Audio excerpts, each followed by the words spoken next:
Hello everyone, thank you for coming. I appreciate every one of you that showed up.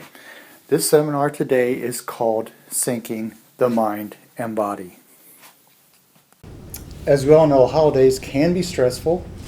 There's always the Norman Rockwell painting of holidays and everything's supposed to be, loving between families and no issues, but we all know that there can be issues. We all know that, we get busy around these times because there's this meeting going on and that holiday thing going on. And so, the biggest thing is we get busy, we don't stop.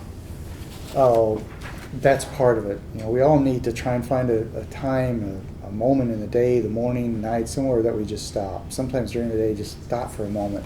But, that's part of what we're talking about today. There's a lot of triggers going on around Christmas time, holiday season.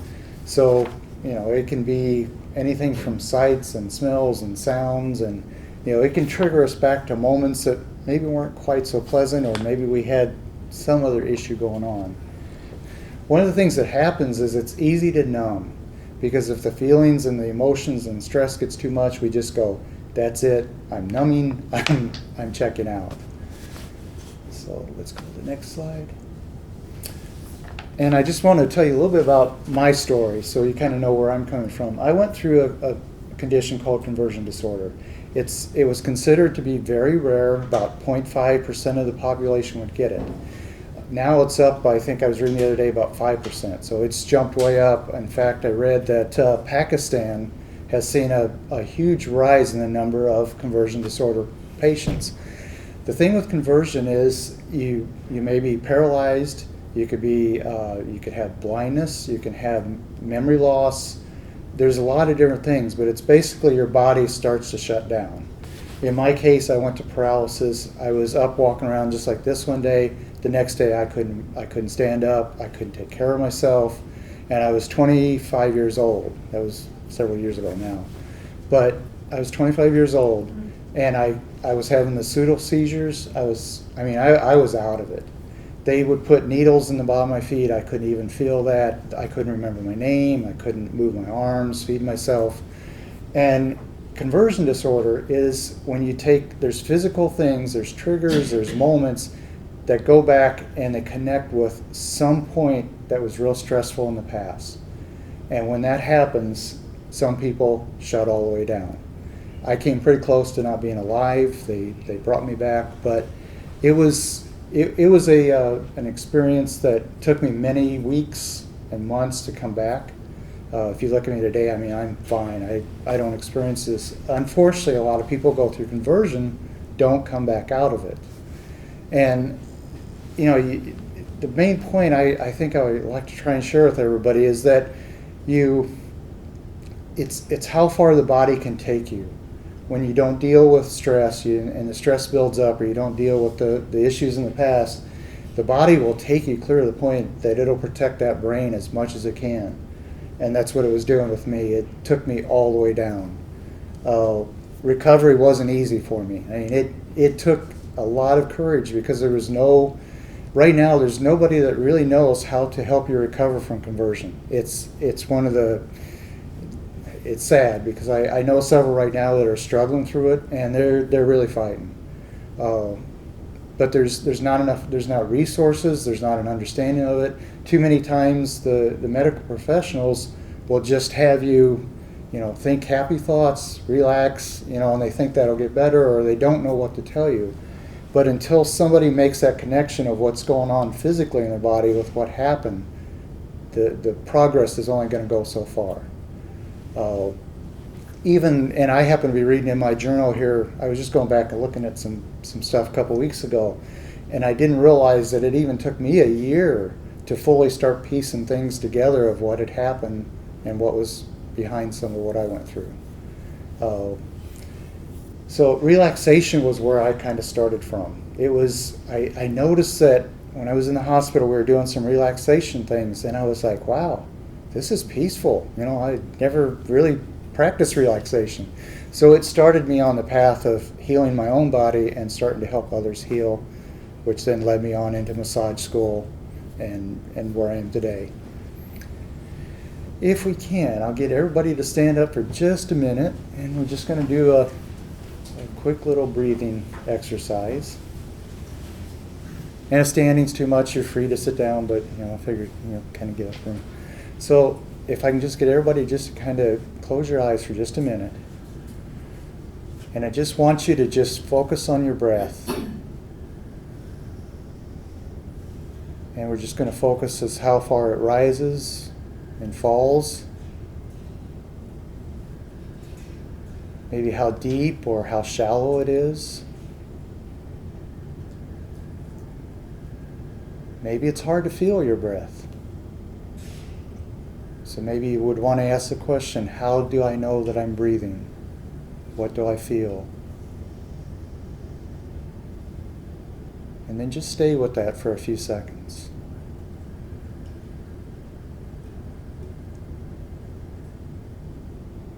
And just keep watching your breath.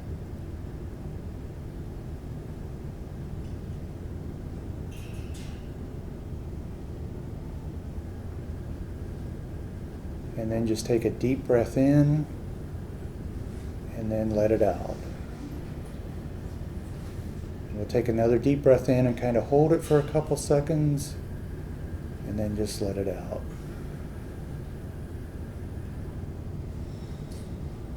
So now if you want to just open your eyes, and you can go ahead and sit back down.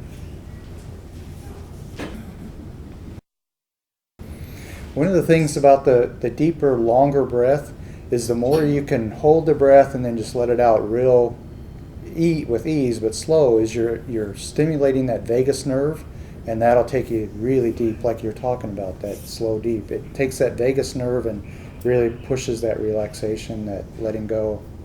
But this was just a quick little thing, and I'll do this in a grocery store. I'll do it sitting, in a car parked somewhere, not driving, but I'll just focus on my breath for a couple minutes, and boy, it can just bring you down, and it can be that simple. Anybody else have anything that you experienced on that? Okay, we will. So let's go to the next slide. So, like I was talking earlier, for conversion disorder, you go completely out. Numbing is, you could cut off your arm, and a conversion disorder patient would go, "Oh, I got a little scratch or a cut on my arm." They don't make the connection that there's something majorly wrong. You're so numb, you're so disconnected. So numbing is something we all do. It's part of it. It's survival. The news with what's going on in Paris and the different things. You can't stay in that constantly, or you're going to be just bouncing off the walls. So one of the things the human body does is it says we're going to numb, we're going to disconnect a little bit, we're going to numb out. We all do it. We do it in moments like of overwhelm, because if we felt everything, we would never make it through a day. There's so much going on around us. The trick is not to stay in numbness. It's not to stay in that moment. It's to stay present, and that's the challenging part. Breathing, like we just did, brings us back into our body. That's where we're present. That's where we become alive and who we are. Let's go to the next one. There's different ways we can numb. Now, I'm not trying to say any of these things is necessarily right or wrong or anything like that. But food, if I get stressed out, I'm going to go find my chocolate and my sugar. That's the one thing I do when I numb out. Addictions, there's people struggling with all kinds of drug, alcohol addictions, different things. Hoarding can be a form of numbing because it can make up for whatever you're not feeling. I realize that hoarding can be much more than that, but that's one thing that you use to numb. No emotions. When I was paralyzed, all my friends thought I had the world together because I was always happy and everything was fine. I had no emotion. So that can be a form of how you numb. Obsession with different, I'm trying to think of an example, but obsession with just different things in life where you become over obsessed with one thing or another. Alcohol can make you just not feel much. So no joy, I mean, fantasy. One of the things I've seen more and more is that it seems like we're living in a world that fantasy is becoming reality. Even reality shows are not even reality. So we're losing our sense of reality. And I see, fantasy's fine, but as long as you come back from it. And the one thing I've seen is that we're going and staying in there. Spacing out, I used to do that so bad. I still do at times, but I can remember in school, I just space out. I mean, I could go through stuff and not even know what's going on around me. I still struggle sometimes with that. Feel no pain. While some of us, struggle with chronic pain, there are moments where you really don't feel the full effect of the pain. I can give an example of myself on this. Up until a few months ago, I was traveling for a company. I was traveling almost every week. And in order to do the job, I had to keep going day and night. I couldn't feel the pain, so the pain would almost like it wasn't there until I started to stop for a moment. And then it was like, oh, wow, my back hurts. Or, I could start to feel those painful moments. But during the busy part of it, I just totally numbed them out. And I did that because I had to survive and keep going in my job. And, it was long hours, a lot of travel. So drugs, shopping. I had a good friend that I felt sorry for him at times, felt for him. He would go out shopping. He'd go through a stressful moment, and then he'd go shopping. And he called me one day. He says he had this little pickup with a camper topper. And he goes, I filled my camper topper up with stuff that I didn't need. And it was his way of just numbing through the pain that he was going through. And so shopping can be fun, but it can also, it can be numbing. If we're always busy, we do need to take time to stop and just kind of be with where we're at. Being constantly busy, it's kind of helping us avoid where we're maybe at or where we need to be. High risk, jumping out of airplanes, bungee jumping. Those can all be exhilarating things. Again, if you have to do those in order to feel, at some point your body is a little bit numb. Caffeine can help just because it stimulates, but it's also a way we numb, because sometimes it's like you got to have that coffee to get you going and feel. So those are just a few ways. There's a lot more, a lot of other ways that we do numb. Let's go to the next. Okay. So one of the things that trauma and stress, and I don't want to just say trauma because it's too easy to go, well, I wasn't traumatized, I wasn't through anything. But stress, if it builds up each day, it can be the same thing as going through trauma. That daily buildup of stress is just as harmful as trauma is. What trauma and stress do, though, it keeps us afraid of feeling. Because if you're running through the jungle and that lion's chasing you, the last thing you want to do is stop and feel what's going on in your body. You want to run and get out of the way of the lion. So in trauma and stress, you don't feel, you're trying to survive. Trauma and stress is the enemy of physical sensations. Again, if you're in that trauma, that stress, that daily buildup, you're not going to feel everything that's going on in your body. You're not going to be as aware because your body is more in the survival, the fight or flight mode, rather than the feel mode. And I was talking about the nerve, the vagus nerve. It is one of the big nerves that goes from your brain clear down into your abdomen. And it's 80% of the fibers bring information from your abdomen and your body back to the brain. So if you can work with that breath and get your body just to kind of slow down for a moment and really deeply, you start affecting a whole lot of organs throughout your body. And that's why I was saying afferent, because it takes the messages from the body back to the brain. So in order to change the way we feel, we have to become aware of the inner experience. The more we're aware of what's going on inside of us and we can stop and feel it, the more we can change so much in our body. And that's part of that stopping for a moment and really beginning to feel that starts to do all that. Let's go to the next one.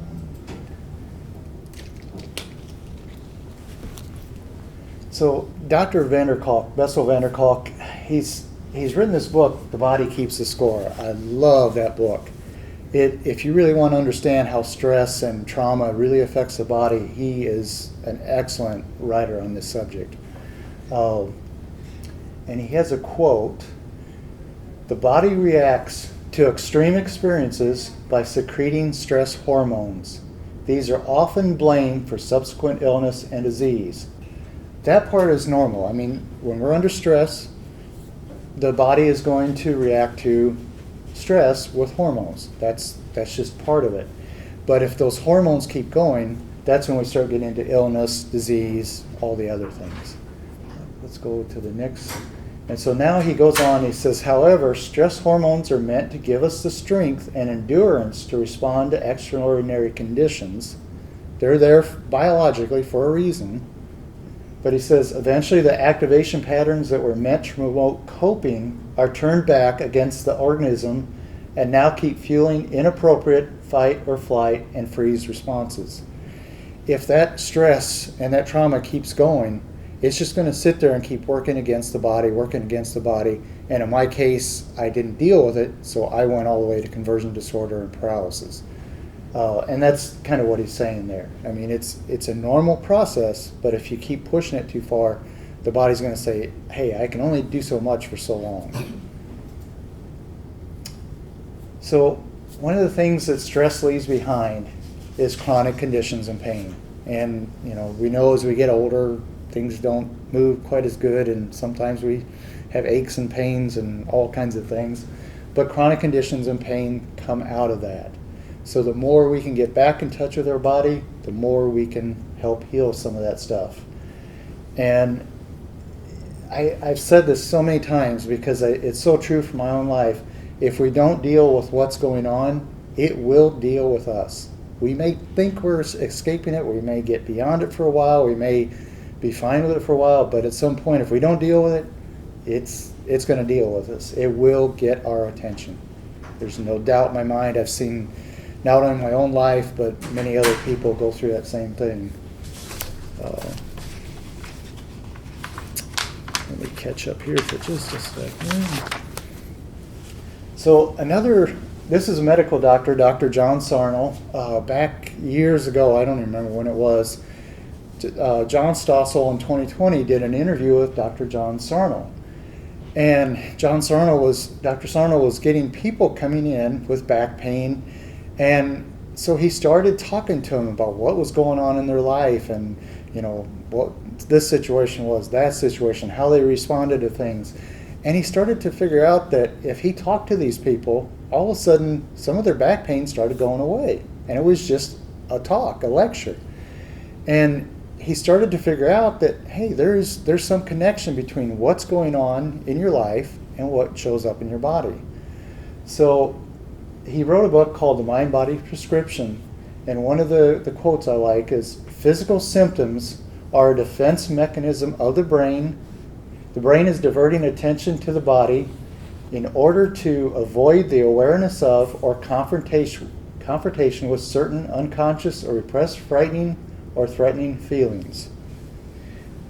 So basically the brain's trying to protect us. It'll sit there and it'll say, "Okay, I'm going to protect you. You're inundating my, the brain with so much. I'll throw the pain somewhere else."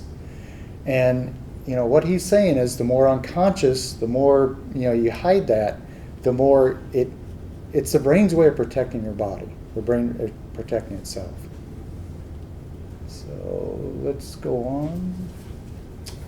So, and we're probably all aware of this, but stress appears. It can appear as many different ways, but pain and tension, headaches, cold, flu, allergies, rashes, anxiety, depression, PTSD, sleep problems, conversion disorder, issues in life, anger, emotional issues. I mean, that's not an exhaustive list. That's just some things. And I could probably check off many of those for myself. I used to have migraine headaches real bad. I used to have, a lot of, I've dealt with the rashes, the anger, all those issues. But those are some ways that stress appears. So let's go on. So if I can get you guys to stand up one more time, we're going to do a little bit more of an exercise, kind of building off the old one.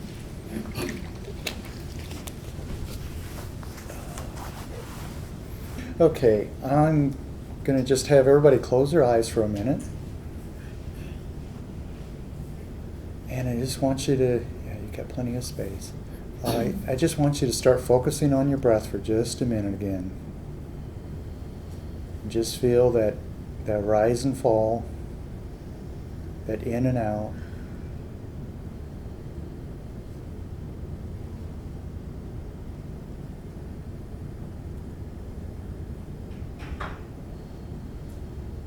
And I just want you to feel how deep your breath goes.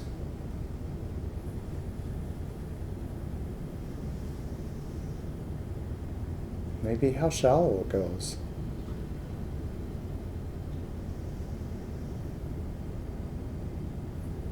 Maybe even the speed of the breath. It might be fast or it might be slow. Just notice all that.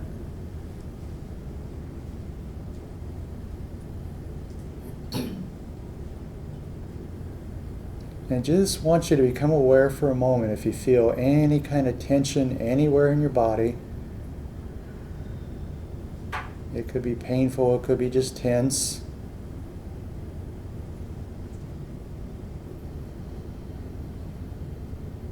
And what if you took that breath and just put it in that area of your body?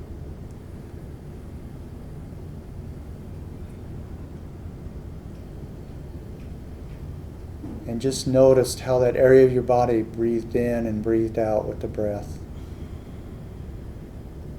It might sound silly to have your breath being in a different part of your body, but if you focus there, you'll probably see that it goes there.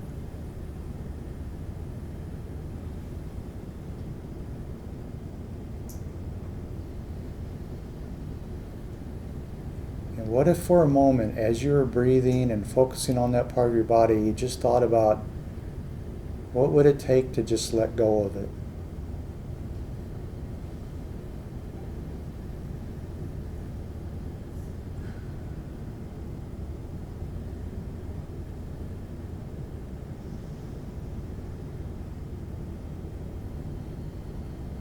And as you're breathing, we're going to do one more little thing to kind of help let go. On your left hand, as your hand's going down to the floor, just feel like if you could weigh your small finger, your pinky finger. Just like if you could take a weight of it, what would it weigh? No right or wrong, you're just feeling it. And then as you're feeling the pinky finger, let's move to the index, or the ring finger, sorry about that. Let's move to the ring finger. And what does your ring finger weigh? Just feel the weight of it.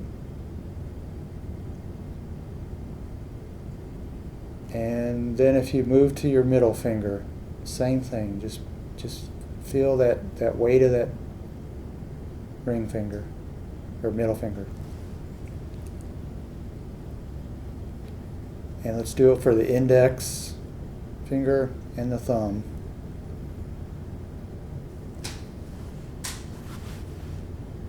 I'm starting to see on a few that you're leaning to the one side where we're working on. That's good. And now let's bring that whole feeling over to the other hand. And let's feel what those fingers weigh on the other hand. Start with the pinky finger.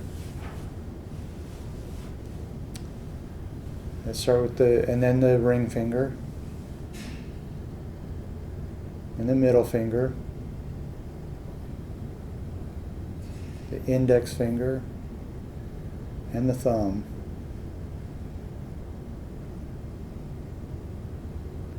Let's just feel. You might feel a warm tingling sensation going through your hands or arms. And let's just let our breath flow as far as we can.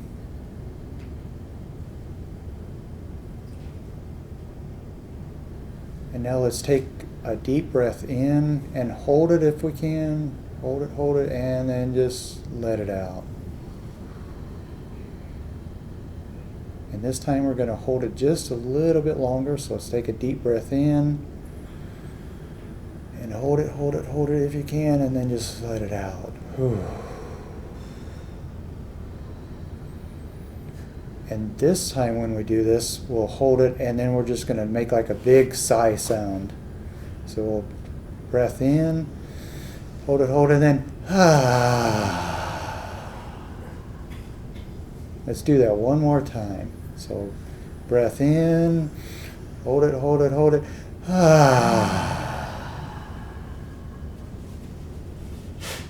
Okay, so you can open your eyes, kind of come back into the room, and go ahead and sit down.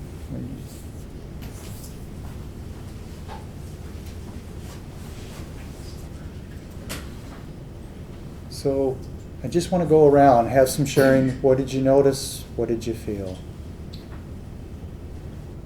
And that's the thing, is that little exercise might not completely, alleviate, but it can change. And what I'm trying to do is just get the connection, that the more you can connect with that physical body, the more you have the power and the possibility to change a lot. Yeah, it's fun watching, because you'll see a lot kind of like this as you're going through it, and then you do the other hand, and you'll just, it's like, I don't want to leave people and, kind of walking around like that. So once you do the other hand, then it balances out a lot more. I actually learned that in a modality called Traeger, because you would do a lot of exercises like that, and that was one of the exercises that they used, was just, to bring you into your body more. So one of the people that I've worked with for, I think since 2004 is Dr. Paul Canale. He's down in South Florida, but he's a pioneer in trauma recovery, and I have never met somebody that has the skill and the knowledge that he has and able to help somebody through it. He's helped me tremendously. I still see him from time to time, and every now and then he'll come up to Central Florida and kind of work with some of us. But he's developed something called unified therapy, and unified therapy is more about going in, connecting with your body, and as you do, you become aware of different things going on. Once you become aware, then the body starts to change. So that's kind of the short essence of what he does, because he has a quote that I really like, and it ties all this in. It says, "Trauma, repetitive stress without release changes our biology, our chemistry, our bodies, minds, brains, and nervous system." When we're going through all the stress, or we've gone through trauma, or we've gone through experiences, I don't even want to say stress, it could be just experiences in life, that stuff builds up and it changes us physically. We can change back, but it does change us in our brains, our bodies, our minds, the nervous system, the cells. So, it's that repetitive stress. And the more we don't release it, the more it builds up and the more it affects us. As Dr. Canale says, no long-term healing, learning, or evolutionary development can happen regardless of the therapy, practice, or technique you may currently employ unless this brain-body connection is made. You can go into relaxation, but unless you really, and you can relax, but unless you make that connection between what's going on out here in life and what's going on in the physical body, there's only so far you'll go. You'll go a ways, but if you can make that brain-body connection, the limits are amazing. There's no limits. At one time, I didn't know if things could heal like they can now, but through my life and others I've seen, there's no limits. I think the possibilities are way out there. The whole essence is feeling is healing. The more you can feel in your body, the more you can heal. That's basically what feeling is healing is feeling. It's one of the nice little phrases that me and a couple others have used, but it really is true. The less you can feel, it's harder to heal that. And that's like with conversion disorder and paralysis for me. I couldn't feel anything. And until I started turning that back on, I wasn't going to heal myself. I just want to make you aware, somatasync.com. I write a lot of information up there. I've also got music and CDs, and you can see some of them back there. Dr. Paul Canale, which is one of my main mentors and people I really look up to, he's down in Miami, Florida at the Evolutionary Healing Institute. You'll see some of that stuff back there, but that's just some of the CDs. And I have written a book about some of what I've been through and some of the writings I used along the way. I'm working on one right now that goes into more how I healed from conversion disorder, because there are so many people that are going through this and they have no clue how to come out of it, and it's sad. Because when you don't have life and you can't get up and move around, take care of yourself, that's tough. So thank you for coming today. I appreciate every one of you that showed up and participated. Hopefully you got something out of this that you can take home with you. If you have any questions, please feel free to come up and talk to me later, or you can also email me or call me. You can also check out my website at somatasync.com.